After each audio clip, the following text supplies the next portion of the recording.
Vous écoutez la voix du brouillard. C'était un matin de septembre 1996. Le brouillard, lourd et humide, enveloppait les vallons du Perche sartois comme un linceul.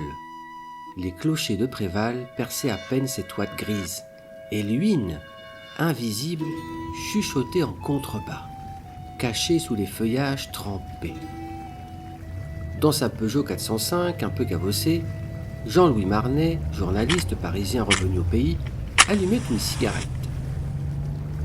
Le journal local, Le Réveil du Perche, l'avait rappelé pour en reprendre la rédaction en chef.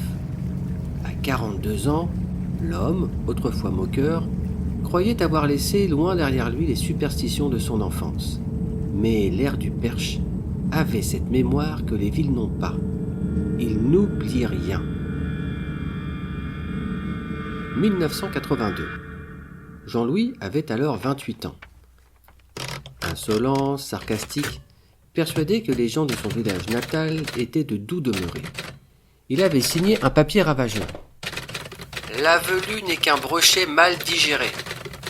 Il s'y moquait des anciens, de leurs récits, de la bête aquatique à la crinière d'ortie qui surgirait de la rivière pour punir les arrogants. L'article avait fait rire à Paris, mais pas ici, pas à Préval. Il n'avait pas mis les pieds dans les environs depuis qu'un étrange accident l'avait fait glisser dans un fossé, juste après son interview d'un pêcheur local sur la bête. Depuis, il évitait le coin, comme si une présence y rôdait, tapis, à l'écoute.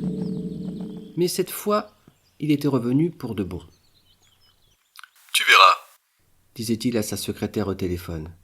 Je vais leur faire une belle chronique sur leur légende à la noix. Ce sera du folklore, bien écrit cette fois. » Il prit son café à Nogent-le-Rotrou, observa le vieux château qui trônait dans la brume, puis roula vers Préval. Il voulait voir l'huîne, la sentir, écrire, faire amende honorable peut-être.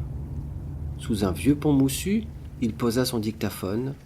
Le murmure de l'eau le fascinait. Il sortit un carnet et griffonna quelques mots. L'avelu n'est peut-être qu'un mythe, mais ici, le mythe respire. Il eut un sourire. Plus moqueur, non, presque attendri. C'est alors qu'il entendit un bruit.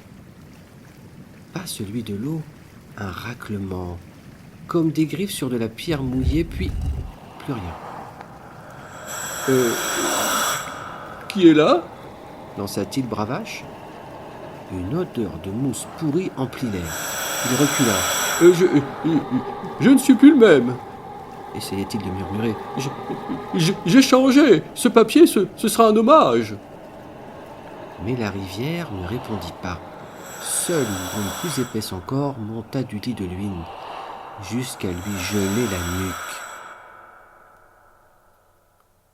Le lendemain, dans la rédaction du Réveil, son bureau était vide. Sa voiture retrouvée près du pont, portes ouvertes, moteur encore tiède. Son carnet, lui, était posé sur le siège passager. Une seule phrase lisible. On ne se moque pas de l'avelu. Depuis ce jour, personne ne l'a revu. Mais parfois, quand l'huîne déborde et que le brouillard descend sur Préval, on entend, entre deux rafales de vent, une voix lointaine. Oui, ce sera un bel article, un bel hommage, je vous le promets, un bel hommage. Un bel article, je vous le promets.